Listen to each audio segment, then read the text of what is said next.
open online course is a response to the challenges faced by organizations and distributed disciplines in a time of information overload. It used to be that when you wanted to know about something, you could do a few things. You could ask someone, you could buy a book, you could try to figure it out for yourself, or you could call a school. If that school offered the course in the thing you were trying to figure out, you could go there and take it. You could get access to information about a topic. An instructor had combed through journals and books to pull the information together from a library. You might even find others who are also interested in the same things that you are. The Mooc is built for a world where information is everywhere, where a social network obsessed with the same thing that you are is a click away, a digital world. A world where an internet connection gives you access to a staggering amount of information. This video will introduce you to how a massive open online course is one way of learning in a networked world. A Mooc is a course, it's open, it's participatory, it's distributed, and it supports lifelong networked learning. In one sense, a massive open online course is just that. It's a course. It has facilitators and course materials, it has a start and an end date, it has participants. But a Mooc is not a school. It's not just an online course. It's a way to connect and collaborate while developing digital skills. It's a way of engaging in the learning process that engages what it means to be a student. It is, maybe most importantly, an event around which people who care about a topic can get together and work and talk about it in a structured way. The course is open. All of the work gets done in areas accessible for people to read and reflect and comment on. The course is open in the sense that you can go ahead and take the course without paying for it. You might pay to get the credit through an institution, but you're not paying for participating in the course. It's also open in the sense that the work done in the course is shared between all the people taking it. The material put together by the facilitators, the work done by the participants, it's all negotiated in the open. You get to keep your work and everybody else gets to learn from it. The course is participatory. You really become part of the course by engaging with other people's work. Participants are not asked to complete specific assignments, but rather to engage with the material, with each other, and with other material they may find on the web. You make connections between ideas and between you and other people. You network. One of the outcomes that people get from the course are the network connections they've built up through engaging with each other. The course is distributed, and all these blog posts and discussion posts, video responses, articles, tweets, and tags all knit together to create a networked course. They're mostly not found in one central location, but rather all over the internet in different pockets and clusters. There's no right way to do the course, no single path from the first week to the last. This allows for new ideas to develop and for different points of views to coexist. It also means that one of the side effects of a Mooc is the building of a distributed knowledge base on the net. The course is a step on the road to lifelong learning. Moocs promote independence among learners. It encourages participants to work in their own spaces and to create authentic networks that they can easily maintain after the course finishes. A Mooc can promote the kind of network creation that lifelong learning is all about. The course part is just the beginning. And how can you go about finding one of these? Well, news that a Mooc will be offered usually spreads on online networks. People who have reputations for interesting skills or innovative thinking on a topic decide to collaborate by offering an open online course covering that topic. Anyone who wants to join in can. In a Mooc, you can choose what you do, how you participate, and only you can tell in the end if you've been successful, just like real life.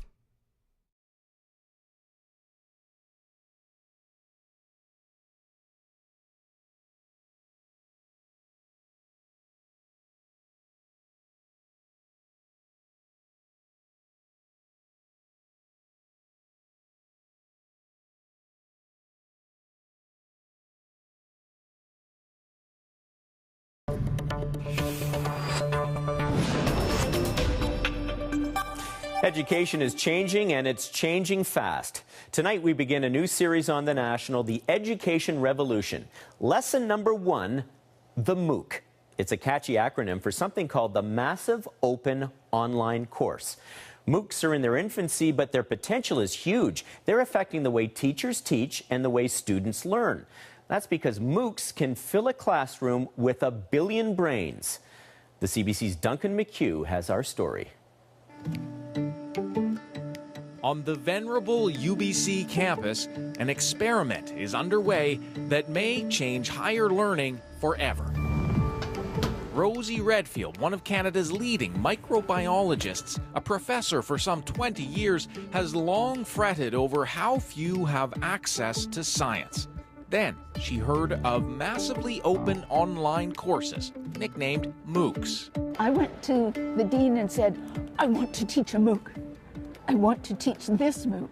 I didn't say that because the jargon, I didn't even know what the word was.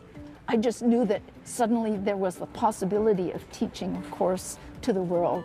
Genetics is everywhere. This is Rosie's pitch for her Mooc called Useful Genetics. Weekly homework assignments with challenging genetics problems for students to wrestle with. Over 20,000 students registered from all walks of life. Someone who has a family farm and want to understand how to breed animals. High school biology teachers. A person in Pakistan who has cystic fibrosis, a serious genetic disease, and wants to understand it better. I mean, I'd be honored to be able to teach someone like that about genetics, because they really deserve to be able to learn it. The massive open online course. The term Mooc was coined by a pair of Canadian professors who saw huge potential in open online learning. And all these blog posts and discussion posts, video responses, articles, tweets, and tags all knit together to create a networked course. The idea, distance education via the web for thousands upon thousands of students, not for academic credit, just a certificate if you finish. But no tuition fee is charged. 2 years ago, Moocs caught fire in California's Silicon Valley, when Stanford University offered a couple of free Moocs in artificial intelligence and machine learning. Over 100,000 students signed up. It was a eureka moment for more than a few profs. For me to reach a comparable size audience, I would otherwise have had to teach my normal Stanford class for 250 years. Andrew Ng, who teaches computer science, promptly took a leave from Stanford to start up Coursera, a company hoping to bring world-class education to everyone in the world. Far too many people in our world today just don't have access to a great education. This is true in developing countries. This is also true right here in our backyards. The technology now exists for one professor to teach not just 50 students at a time, but 50,000. And this really changes the economics of higher education. It allows us to take courses from the best universities in the world and just offer them online for free. This map shows where we have schools all around the world, in the US and internationally, in Europe and in Asia. Coursera is now partnered with over 60 universities, including U of T and UBC in Canada. The company is financed by deep pockets, hunting for the next Google. Almost 3 million students have signed up for hundreds of courses, everything from engineering to Aboriginal worldviews. And I introduced myself today in Anishinaabe, the language of the Ojibwe people. It feels kind of Facebook, but Coursera Moocs have a start date and assignments and a final exam. In a normal university, because of the limited physical capacity, we have to put up walls and let in only so many students a year. In a Mooc, anyone can sign up, and if a student signs up and watches a few lectures and decides the class isn't for them, that's fine. We just gave them a way to explore risk-free. Or you may even be interested in a situation with a crane and trying to find the conditions that would keep the crane from tipping over. And then I've got a sentence. The fat cat ate the big bad rat. Back at UBC, Rosie Redfield is recording her first Mooc lecture. Just as a bonus, I threw in protein folding and protein activity. She's gotten the memo. Keep segments short, about 10 minutes, and TV friendly. It's a sharp contrast from a typical university classroom, the old school lecture from the podium. People who spend a lot of time thinking about how learning works realize that you don't learn things by being told stuff. It's so easy to fall back on what they call the sage on the stage model, where I'll just stand up here and tell you stuff because it's so much easier. I think Coursera and the Moocs are giving us opportunities to really pull ourselves away from that mode and to think more about what are we asking the students to do that will help them learn what we want them to learn. Take two. Welcome to our advanced course on game theory. This course is going to talk about how to aggregate preferences among agents, and then I'm already doing it wrong. Nope, let's do it again. Across campus, a UBC computer science prof is taking MOOCs to a whole new level of production. If I know that agents are going to behave game theoretically. Kevin Leighton Brown just wrapped up a MOOC in game theory, the study of strategic decision making. Over 130,000 students signed up. 15,000 finished. I kind of see MOOCs as the textbooks of the future. What they do is they make information delivery a lot more compelling than a textbook does.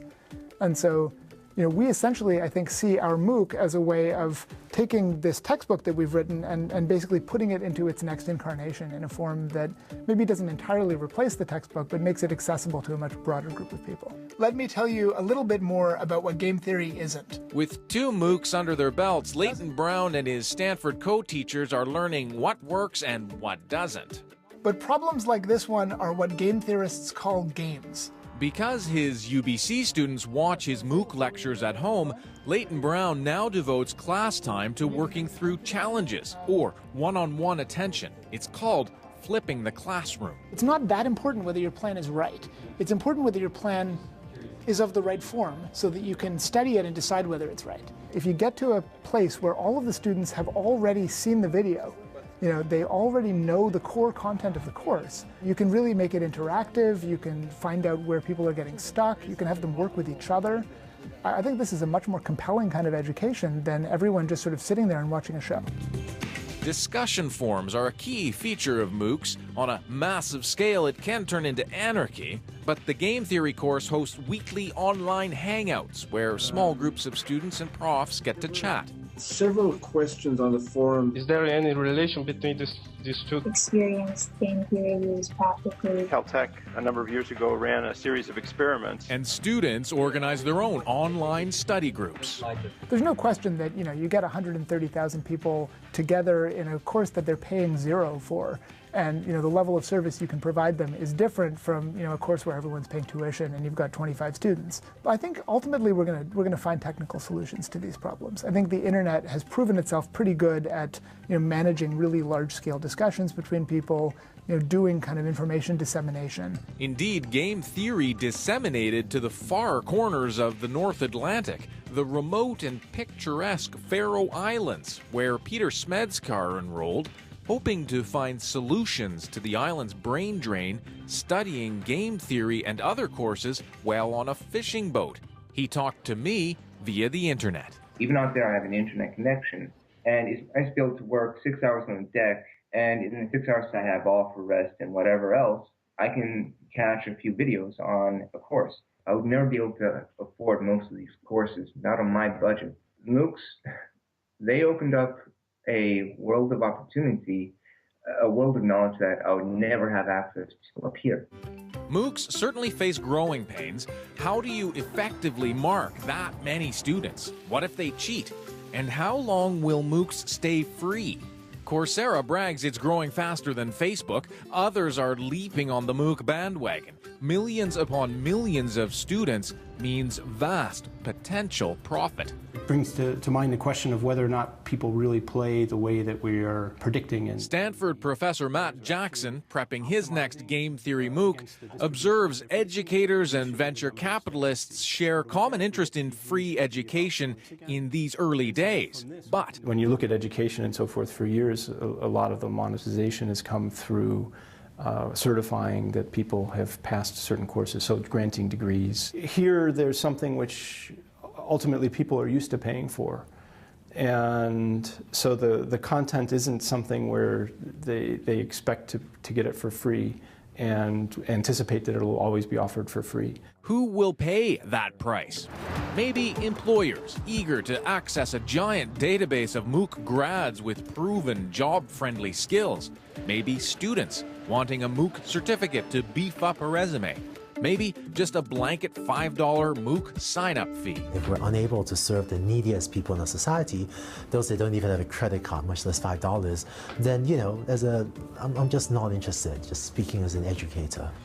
And what were we going to use for cohesins? For cohesins, we were going to wrap little ropes around them, but we sort of debated that we can also just stick them together and do that with a zoom. Back at UBC, Rosie Redfield is using stop animation and candy to explain what chromosomes do when cells divide. For her, the Mooc is about sharing knowledge, in her case science, on a massive scale. The core idea is to keep the basic stuff free. It's the bells and whistles that if you want this fancy thing, you can pay for it. But you can get the course without paying any money at all. Even the only thing you have to invest is your time and your brain. Time and a brain and an elite university education is yours. Not to mention a global network of peers. No wonder universities are racing to find their place in the brave new world of MOOCs. Duncan McHugh, CBC News, Vancouver. Every few seconds, the ticker on the Coursera website moves up, as 70,000 new students a week enroll in courses like Human-Computer Interaction, Introduction to Astronomy, and Modern Poetry, all offered by top-tier universities.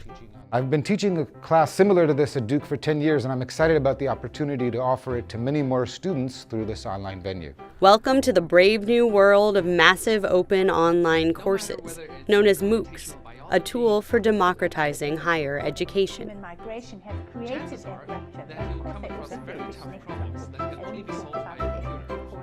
So welcome to the Artificial Intelligence class on Udacity. The Mooc is usually free, creditless, and massive. MOOCs first landed in the spotlight last year when Sebastian Thrun, a Stanford professor, offered a free artificial intelligence course, attracting 160,000 students in 190 nations. Although only a fraction of students who sign up actually complete the courses, millions of students are now enrolled in hundreds of online courses, including those offered by Udacity, Mr. Thrun's spin-off company, edX, a joint venture between Harvard and MIT, and Coursera, a Stanford spin-off that has attracted top universities like Princeton, Columbia, Duke, and University of Pennsylvania. We're in the business of creating and disseminating knowledge. And in 2012, the internet is an incredibly important place to be present if you're in the knowledge dissemination business. One of the first MOOCs the university developed is called Healthcare Policy and the Affordable Care Act, taught by Dr. Ezekiel J. Emanuel, a former health advisor to the White House Office of Management and Budget. There's nothing like watching yourself on video to realize how boring and stilted you can be. So far, most MOOCs are in tech subjects like computer science and math, with straightforward content that could be graded by a computer. Providing instructor connection and feedback in courses like Dr. Emanuel's is tricky. The student who's not in the class can't ask me a question directly in real time, and we can't go off on some path that might be very important to understanding certain subtleties or complexities of the course. It's funny that people get really worked up about the grade. People want to feel like, you know, they're being acknowledged for the amount of effort they're putting in. So let's talk about access to healthcare in the United States. Although Coursera's founders want to keep courses like Dr. Emanuel's free of charge, they acknowledge they'll have to monetize to run the company, send money to partner universities, and pay back investors who have put some $22 million in venture capital into Coursera. I think the part of what's key here, and I think part of what Coursera has gotten right, is it makes more sense to build your user base first and then figure out later how to monetize it than to worry too much at the beginning about monetization. Most education experts predict that the main source of revenue for MOOC providers will be licensing its courses for a fee, as a course in a box that can be used by community colleges or other institutions. Welcome to Calculus. At University of Pennsylvania, there are high hopes for a single variable calculus course starting in January, taught by Professor Robert Grist using his own hand-drawn animations. Look, this is, you know, the Wild West. We're just learning. I mean, we're just at, you know, at the start.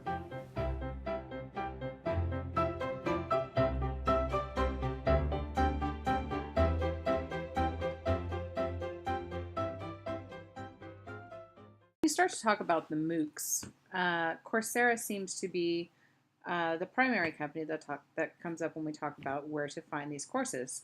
So if we look around here on the Coursera website, you can see there's a lot of classes that they offer right there. But if you come up to where it says institutions, and we click on that, you can see all of the institutions across the world that are offering programs in this Mooc category.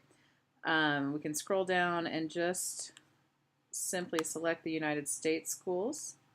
And you look down, you see there are some fairly prominent colleges that are offering these courses for free. I don't see Concordia on here, but I do see the University of Irvine. If we look at the University of Irvine, it gives us a brief description. We go to the courses, and you'll see the courses that they offer here for free. If we scroll on down, there's a K-12 class that they offer emerging trends and technologies in the virtual K-12 classroom. So if we click on this, you'll see this one comes up, and it is a free course. Comes up with a nice syllabus that you can look at. You can join for free, tells you who's eligible, gives you the modules, fairly nicely organized. And basically what happens is you take these 4 courses for free, but if you want to get a college credit for them through the extension program, you need to come down here and you can see that you can use these 4 courses as a prereq to this practicum program, and you're going to have to pay $600 for this one. You're basically going to do a group project and be graded on the group project, and when you're done, you'll receive 4 quarter units or 2 semester units that you can apply to your transcript. So you can get the knowledge for free, but they're going to charge you if you want to be able to apply the knowledge to a transcript.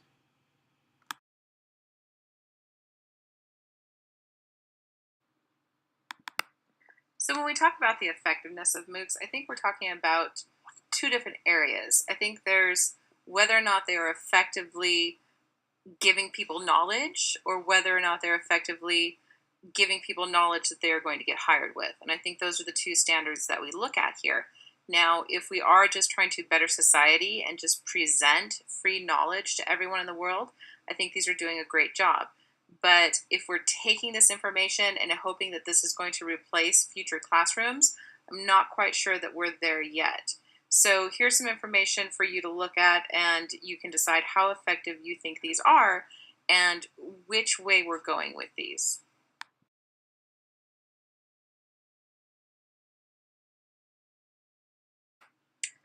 So finally, I think it depends on what you're going to do with a MOOC. If you're just using the MOOC to better society, I think it's a great tool. If you're using the MOOC as part of your flipped classroom, it's an excellent tool. If you're using the MOOC to replace the educational system that we currently have, I'm not quite sure that we're there yet. But I definitely see some advantages to be able to use these. I definitely see some advantages to be able to use any MOOC from anywhere across the world. That's an excellent resource. And I think it is just that. It should be treated as a resource until we have really refined the program. But for now, today, tomorrow, in my class, I'm going to use it, and I'm going to treat it as an excellent tool. I don't think it's going to take my job away from me next year, but I could be wrong.